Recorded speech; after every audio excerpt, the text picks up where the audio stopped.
Good afternoon, everyone. Welcome to the University of Maryland, Baltimore.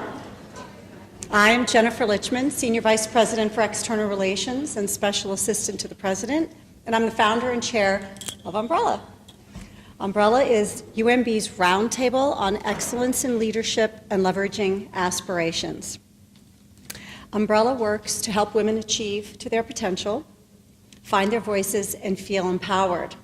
We strive to create a community that supports women and advance women into leadership roles and champion women at all levels of the organization. We do things like have lunch and learn on negotiating skills for women. We have book clubs on such books as Sheryl Sandberg's Lean In.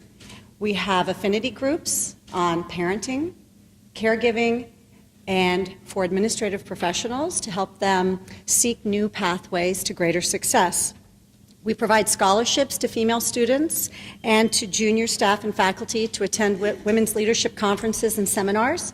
And last year we launched a coaching program for small group and one-on-one coaching for female employees, and we hope to be able to provide coaching to male employees in the future.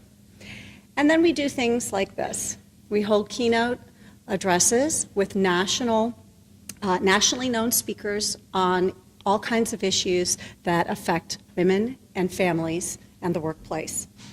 And we talk about serious issues such as human trafficking, which is why we're here today. Human trafficking is one of the greatest human rights violations of our time.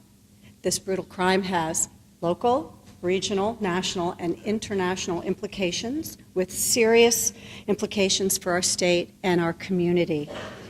I'm proud that University of Maryland, Baltimore has undertaken the challenge of human trafficking on such an important and profound level, and I'm glad you're all here to learn more about it and hopefully find ways that we can all work together to stop it. And now I'm pleased to introduce UMB's President, Jay Perman.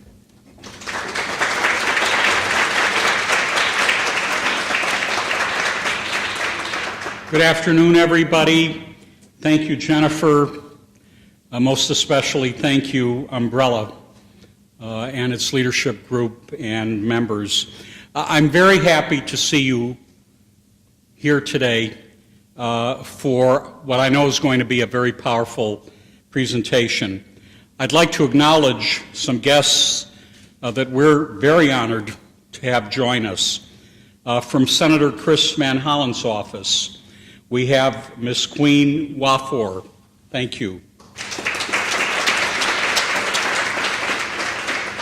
We're expecting from the Maryland General Assembly Delegate Nick Mosby. From the Baltimore City Council, we have my good friend Councilman Leon Pinkett. Thank you, sir. And we're expecting Councilman Christopher Burnett. From the Board of Regents, we're honored to have Dr. Michelle Gordine join us. And I would be remiss if I didn't recognize two former regents who've been so helpful to UMB and to me, Luis Gonzalez, and to my right, David Kinkoff. Thank you both. I do welcome all of our partners from the city and state here with us today. I'd like to recognize Vice Chancellor Joanne Boffman and Chief of Staff Janice Doyle from our University System of Maryland office. Thank you both. And partners, I especially want to acknowledge leadership from our partner institution, the University of Maryland College Park.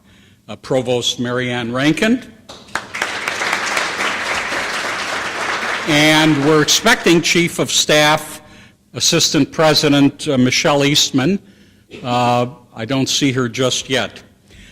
Look, our Safe Center for Human Trafficking Survivors is nearly 2 years old now. It is a center that comes out of partnership.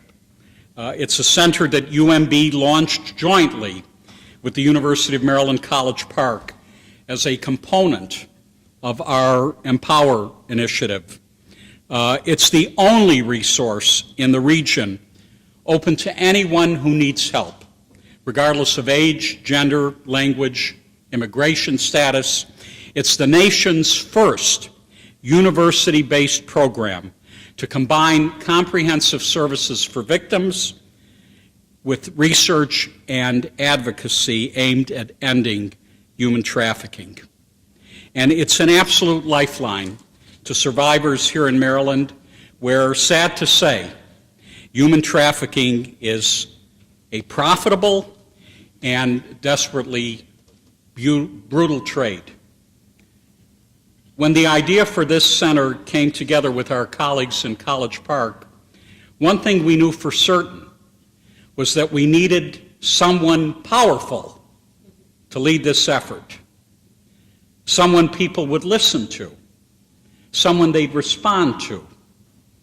And you know that I would say this, I'll be frank, someone they'd give money to. If you've ever heard Ambassador Esserman speak on the topic of human trafficking, given what I said, you would already know that we found our person. Susan Esserman is a visiting professor in our School of Social Work. She's also a top-ranked international trade partner at the Washington office of Steptoe and Johnson. She served in 4 senior positions in the Clinton administration, including Deputy U.S. Trade Representative with the rank of Ambassador. I cannot imagine anyone more passionate about ending human trafficking, more knowledgeable about how to do it, or more persuasive in getting advocates to sign on to a collective vision and to invest the resources we need to bring help and hope to survivors. We are, Susan, deeply honored to have you with us today and every day. Ambassador Susan Esserman.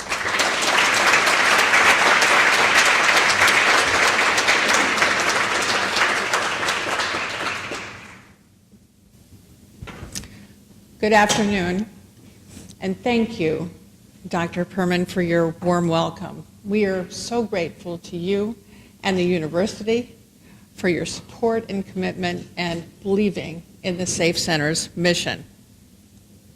It is an honor, Jennifer, to speak at this Umbrella Forum.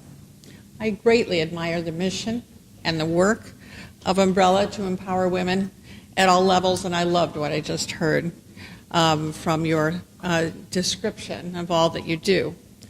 I thank you and the advisory board for leading the way and your advocacy on policies so vital to a just and equitable society. I very much appreciate the opportunity to be here today to raise awareness about human trafficking, an appalling violation of human rights that afflicts so many around the world and in our own communities. I'd like to begin with a story about a young woman who was trafficked into the United States from Mexico. She was tricked into crossing the border under the cover of night. She was lured with the promise of the American dream, a better life, and the ability to support her child. But to her surprise, the job that awaited her instead was one of forced prostitution, and she was thrust into a life of fear, trauma, and cruelty. She worked 7 days a week, and some days she was forced to have sex as many as 30 times a day. If she didn't hand over $3,000 to her trafficker each week, she was threatened at knife point. She was beaten severely, and at one point, the traffickers even broke her jaw. To ensure that she did not try to escape, the traffickers threatened her child, who was being held captive by the trafficker's family back home in Mexico. She came to us and told us that someone from the trafficker group was in a car parked across the street from her house, and she greatly feared that they would repossess her. Sadly, this is not a rare occurrence in the United States. Exploitation like this takes place around us in communities across the United States. And in fact, this young woman from Mexico was trafficked up and down the I-95 corridor from New York to the Carolinas. And a large proportion of the trafficking took place here in Baltimore, in Prince George's County, as well as in Washington, D.C. Trafficking is a modern form of slavery. Simply put, it's the criminal exploitation for profit of women and girls and men and boys for commercial sex and forced labor. Traffickers use force, fraud, and coercion to entrap their victims and compel them to work in slave-like conditions to the enrichment of their traffickers. As I think you will appreciate, it is inherently difficult to precisely quantify the full scale and scope of human trafficking. It is a crime hidden from view, and victims are extremely fearful of coming forward. The best estimates by the International Labor Organization are that 25 million people are currently trapped in modern-day slavery. Traffic occurs in every region of this country, and according to the 2016 Global Slavery Index, it happens in more than 165 countries around the world. 25 million is a staggering number. And human trafficking takes place on this scale because it's an immensely profitable criminal enterprise. According to the Department of Justice, human trafficking is the world's fastest growing criminal enterprise and the world's second most profitable after drug trafficking, earning traffickers approximately $150 billion in illegal profits each year. And compared to other crimes, trafficking requires little investment, making it relatively low risk and high reward. Traffickers prey on the vulnerable, the impoverished, the oppressed. They prey on migrants and refugees. They prey on those fleeing from conflict, gang violence, and natural disaster. Many people think of trafficking as exclusively something that takes place in impoverished countries, in distant countries in Asia, Africa, or Eastern Europe. Few people appreciate the extent of trafficking in our own country. The State Department estimates that between 15 and 17,000 people are trafficked into the United States each year, and experts estimate that hundreds of thousands of victims are trafficked within the U.S. borders. The states in the United States with the highest incidence of human trafficking are California, Texas, Florida, Ohio, and New York. But there is also a high incidence of trafficking in this region, in the Baltimore-Washington region. In fact, in 2016, Washington, D.C. ranked first, and Baltimore ranked 14th among American cities in human trafficking cases per capita. Maryland ranked 13th, and Virginia ranked 15th among states for reports of human trafficking.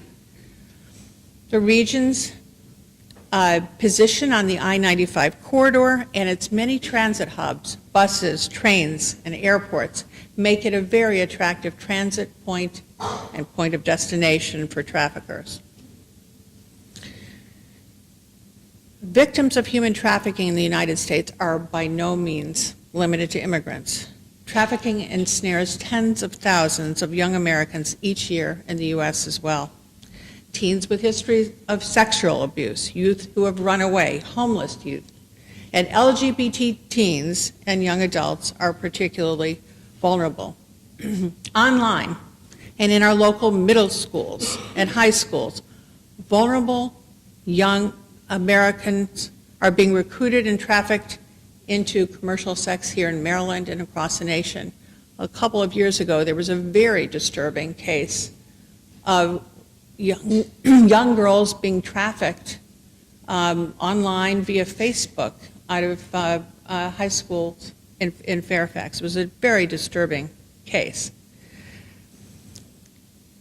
The nature of the crime, though, has changed dramatically over the last decade as advances in technology and finance have pushed trafficking online, creating new challenges to detection. Youth are advertised for sex on websites, and the most notorious of which is Backpage. There have been a number of lawsuits against Backpage, and they've been the subject of a lengthy and high-profile congressional investigation, finding that Backpage knowingly facilitated sex trafficking on its website, especially youth sex trafficking victims. The National Center for Missing and Exploited Children reported an over 800% increase from 2010 to 2015 in reports of suspected child trafficking, and found that this exponential increase is directly correlated to the increased use of the internet to sell children for sex. Another very concerning development is the convergence of the opioid epidemic with sex trafficking, as traffickers use opioids to entrap and maintain control over their victims. Traffickers manipulate victims' access to addictive drugs and their desire to avoid withdrawal sickness, to force them into prostitution and to keep them from escaping. It is very tragic. While public awareness of sex trafficking is growing, labor trafficking is a serious, though, and underreported problem here in the United States and around the world, and far too little attention is paid to it. The International Labor Organization reports that in 2016, 16 million people were trapped in forced labor in private industries and in households around the world. And we know that a significant number of those victims are here in the United States. Labor trafficking in the United States is most prevalent in domestic work and private homes, agriculture, restaurants or food service establishments, and health and beauty services. Yet only 14% of the reported trafficking cases in the United States in 2016 were labor trafficking cases, and only a little more than 5% of the human trafficking prosecutions initiated in 2016 involved charges of labor trafficking. So there is a lot more work that needs to be done here. One of our recent labor trafficking cases will give you a sense of how this crime is perpetrated. The victims were African women who were held captive working for a diplomat in the wealthy suburb of Potomac, Maryland. They were forced to work 18 hours a day, 7 days a week, and they were paid only 50 cents an hour. The diplomat held them hostage, as is often the case with trafficking, by seizing their passports and keeping them isolated. The diplomat covered up this abuse by presenting a fraudulent employment contract to the U.S. government when he entered. Get this, he furthered the deceptive scheme by creating a bank account for the workers, but then, under threat of violence, he forced them to withdraw the money that they had deposited and return it to him. I've never had a case with so much documentary evidence. In certain situations, both sex and labor trafficking are present. This is often the case with illicit massage businesses, which are fronts for human trafficking operations that parade as wholly legitimate massage businesses.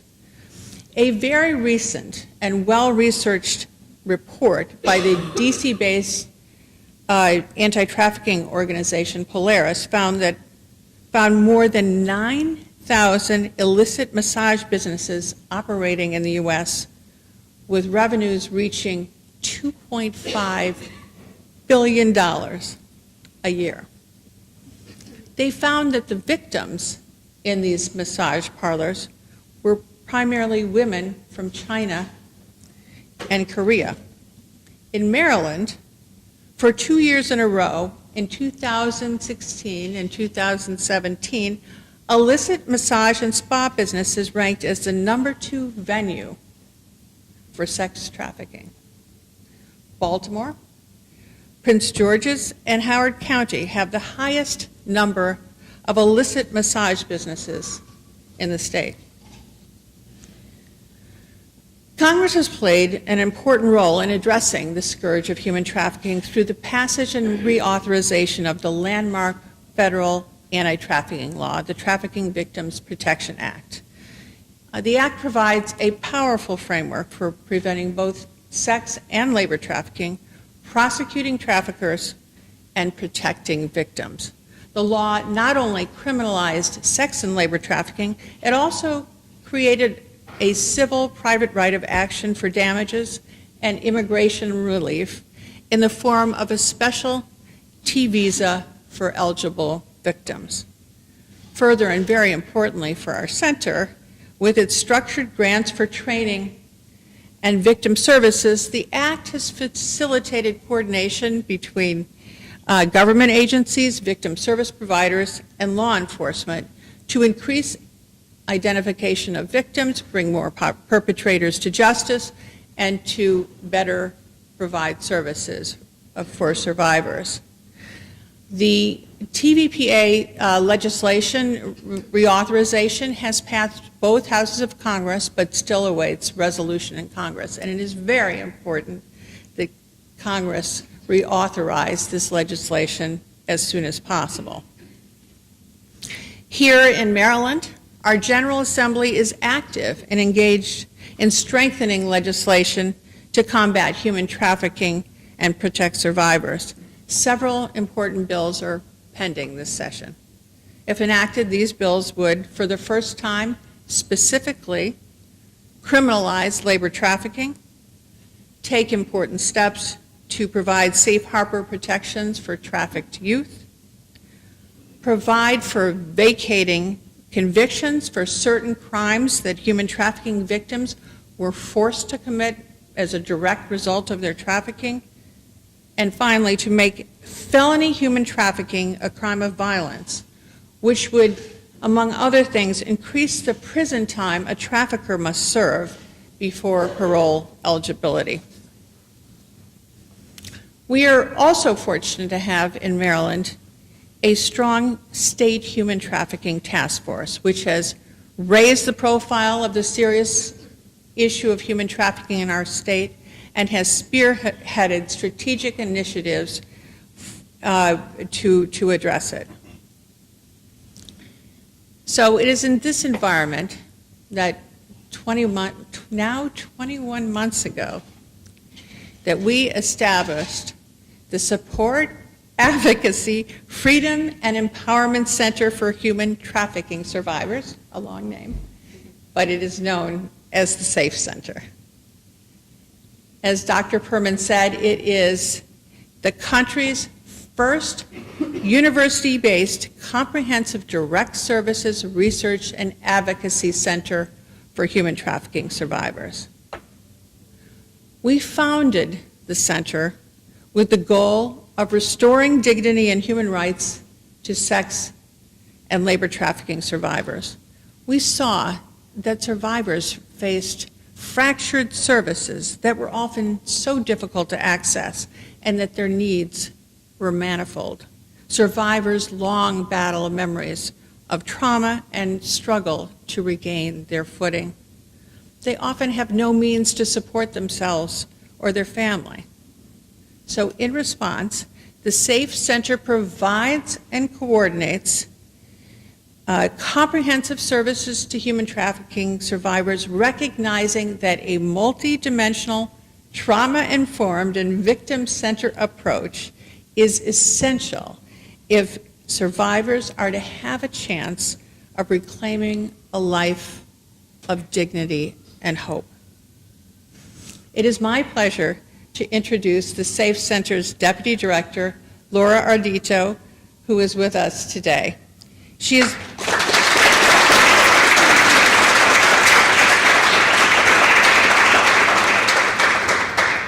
has been with the center since day one, and she's been instrumental in building our foundations. Since we opened the center in May of 2016, we have already served more than 50 survivors of sex and labor trafficking. I have to say, we were shocked by this number.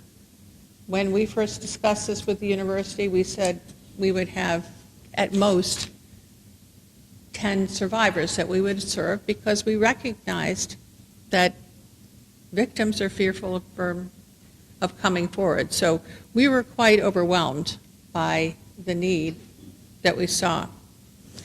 So we provide comprehensive direct services to survivors of both sex and labor trafficking, to survivors of all ages, genders, and nationalities.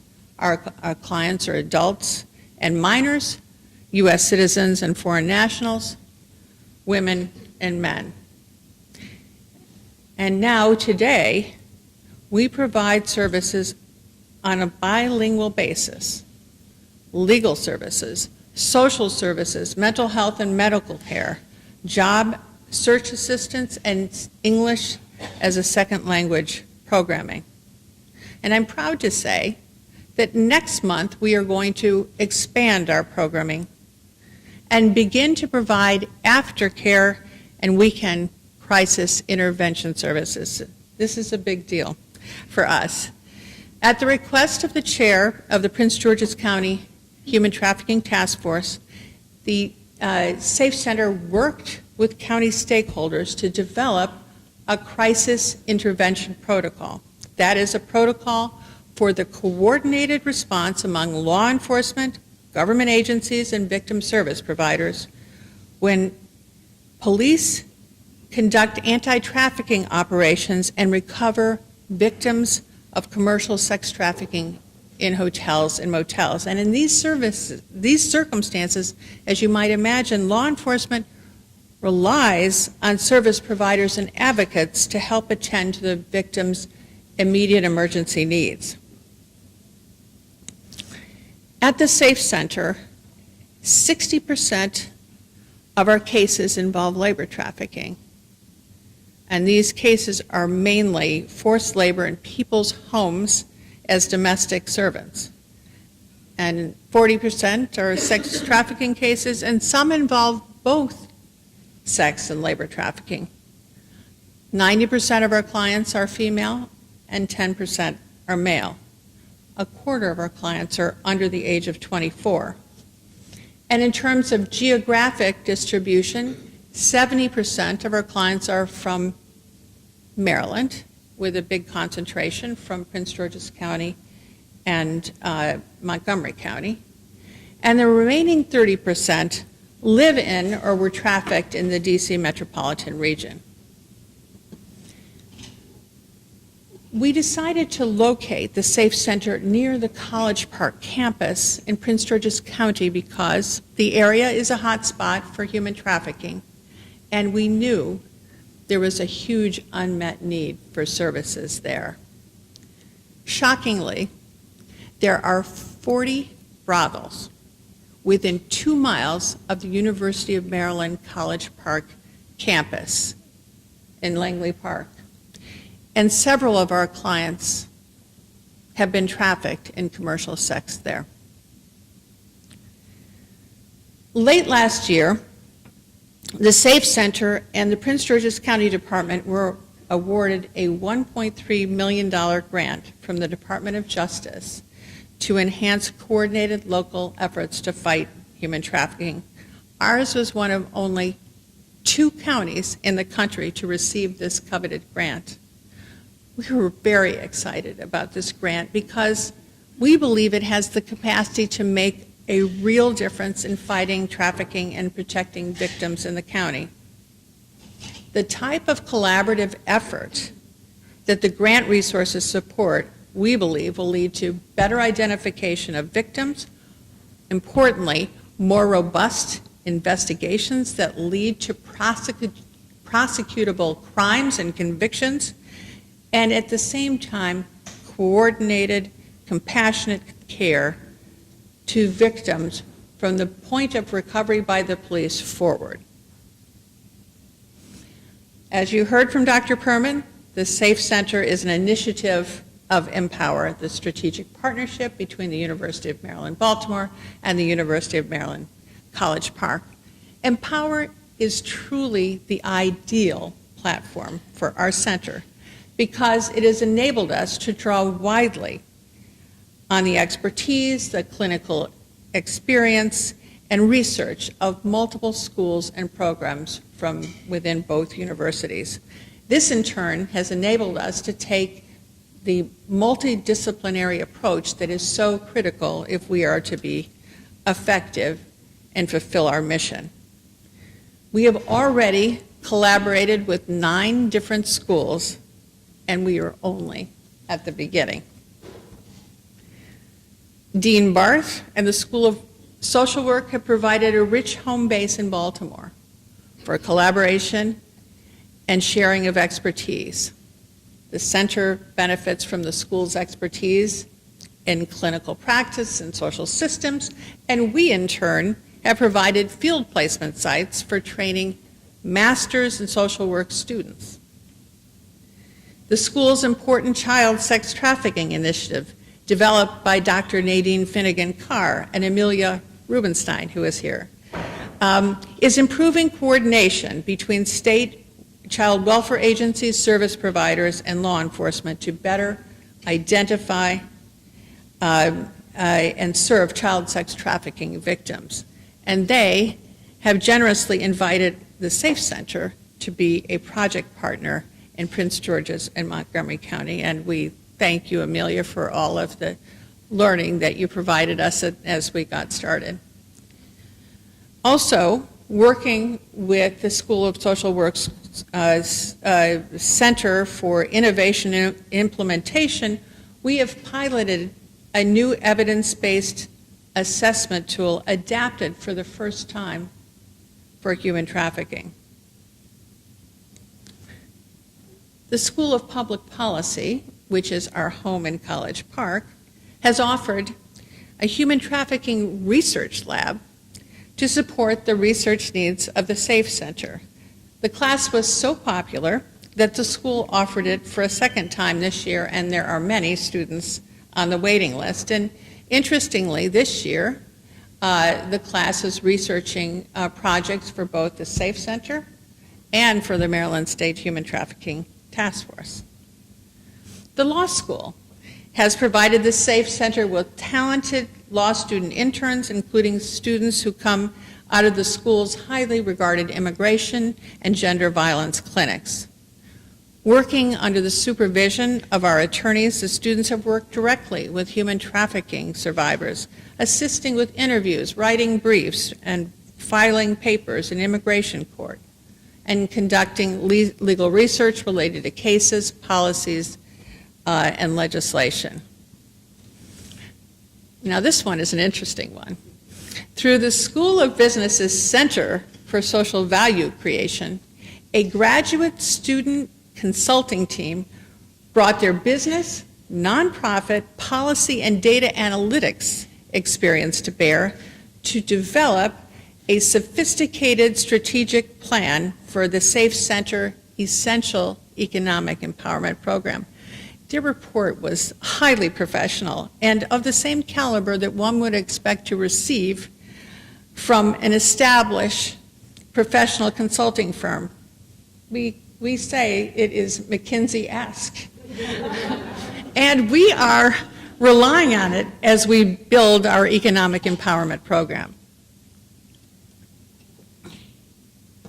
The College of Education is assisting us in developing English as a second language curriculum, especially tailored to the needs of human trafficking survivors.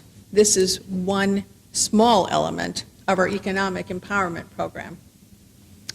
The School of Nursing's Governor's Wellmobile has provided much needed primary care for our clients, and we thank you very much because you gave us critical support just as we were getting off the ground. It was really extremely important.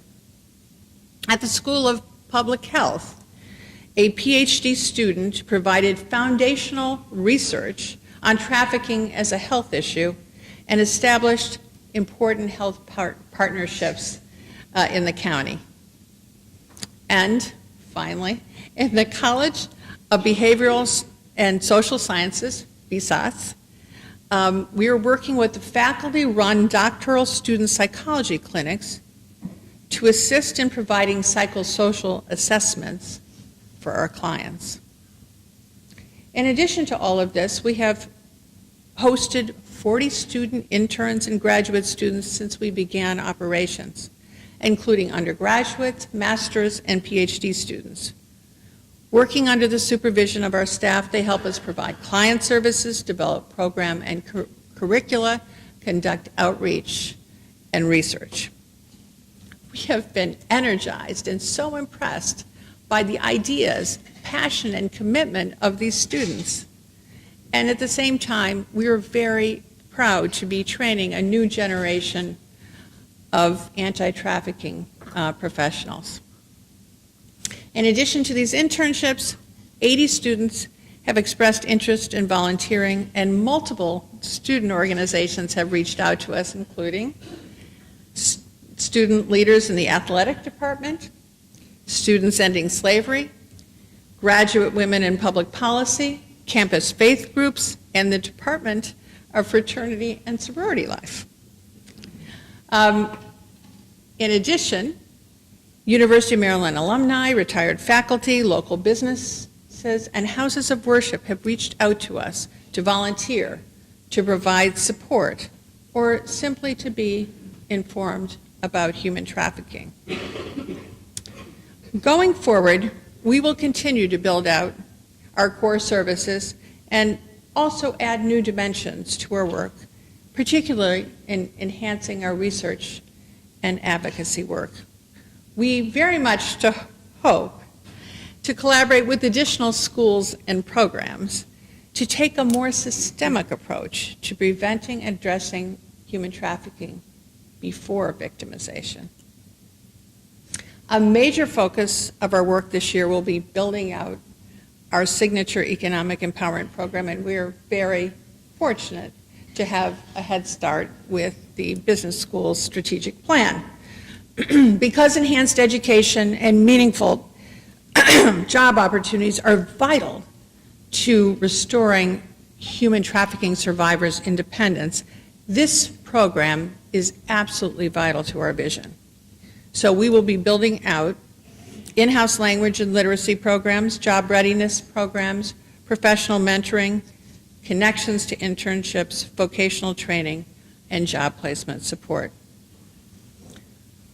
We also plan to focus more broadly on the health dimension. We believe that the university can play a systemic role in the health area in assisting in preventing, better identifying, and treating victims of human trafficking. The healthcare community is a frontline contact for many human trafficking victims. Reports show that a substantial proportion of human trafficking victims seek medical or dental care during their exploitation, often going to emergency rooms. And this is consistent with our own experience, with our own cases. Without training and screening protocols, health professionals are simply not able to identify human trafficking victims. So we hope to consult and to collaborate with medical school and dental school.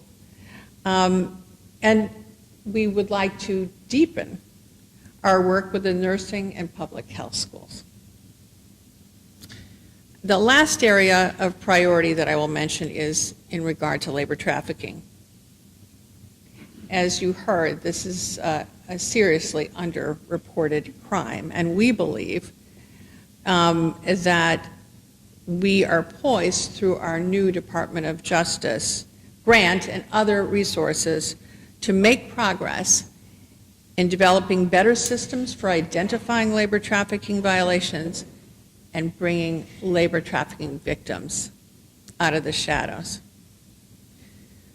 Our work would not be possible without the strong support and commitment of the leadership of the University of Maryland. And I want to express again my thanks to you, Dr. Perman, to the Empower leadership, and especially to UMB Provost, Dr. Bruce Jarrell, for his guidance, support, and thoughtfulness at every step in the process. I thank you very much, Dr. Jarrell. Making a difference requires close work not only with our colleagues at the university, but also with state and local government agencies, the Maryland Governor's Office and state legislatures, federal, state, and local law enforcement, local organizations, and our county and state human trafficking task force. We are proud to be actively engaged with those task forces and be engaged in our communities and serving in leadership roles in both the Prince George's and Montgomery County task forces. I'd also like to acknowledge Baltimore leaders in this fight who are here today, the co-leaders of Mayor Pugh's Baltimore City Human Trafficking Collaborative, Councilman Christopher Burnett, and City of Baltimore Human Trafficking Coordinator Tom Stack. Thank you for all your work, Tom, and thank you also for helping us to get established here in Maryland.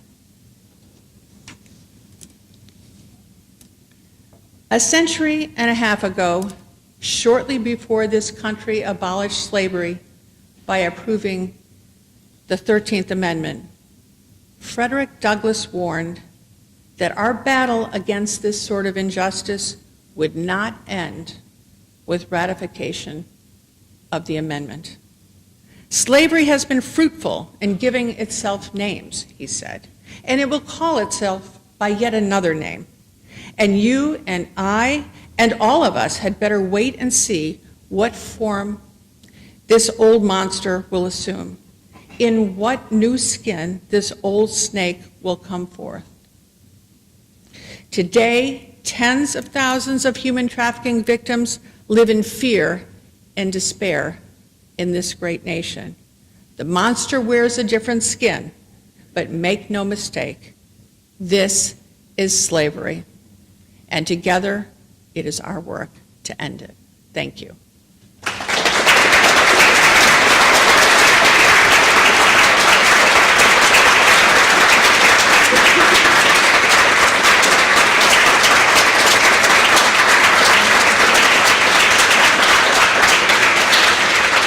So,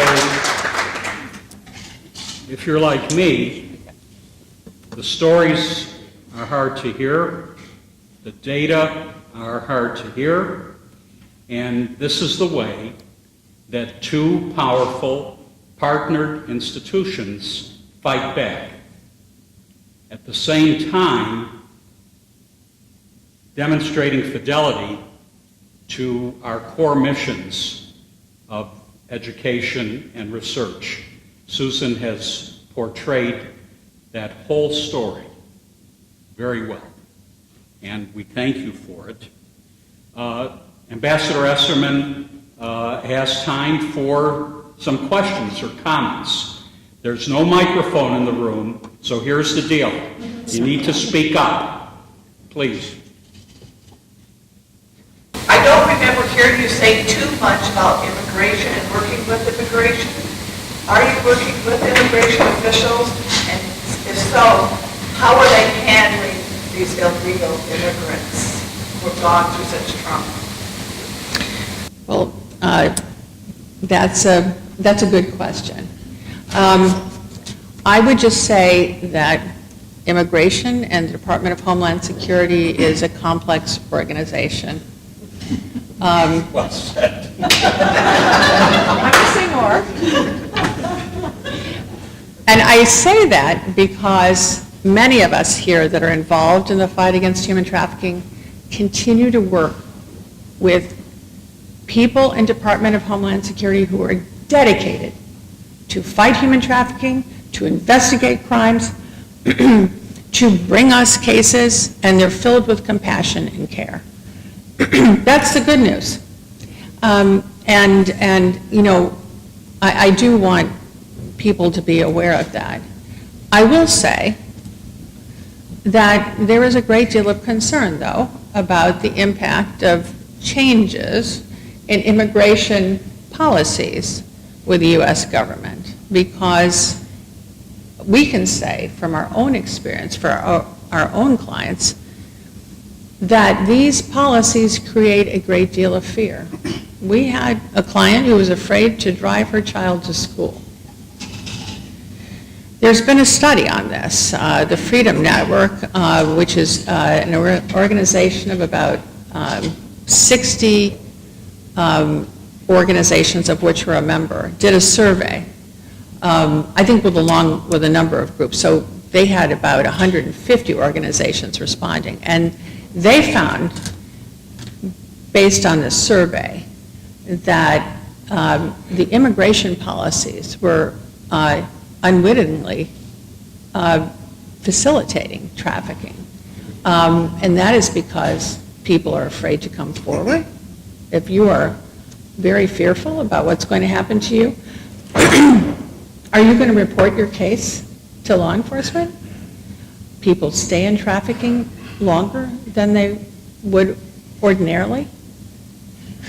Or victims may be even more fearful against the threats of their perpetrators, and their perpetrators take advantage of this environment.